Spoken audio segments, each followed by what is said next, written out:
ਤਾਂ ਕਰਨਾ ਠੀਕ ਅੱਗੇ ਗਰ ਧੋਣ ਨੂੰ ਪਾਇਆ ਕਿ ਨਹੀਂ ਆਹ ਪਾ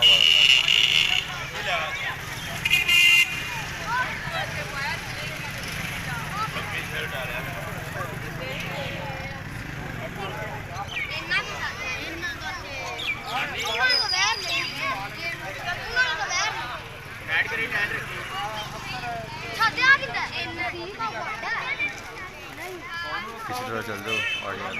तसल्ली करके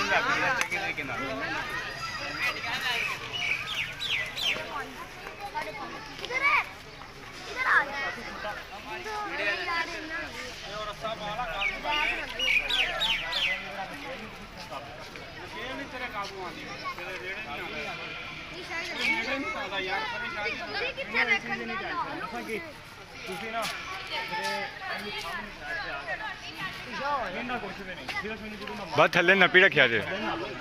थले नपी रखा जे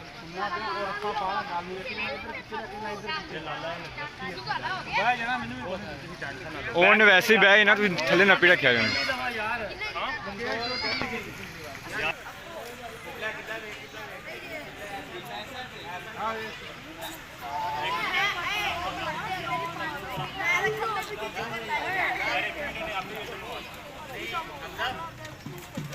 ਪੱਟੀ ਥੱਲੇ ਨੱਪ ਕੇ ਰੱਖੀ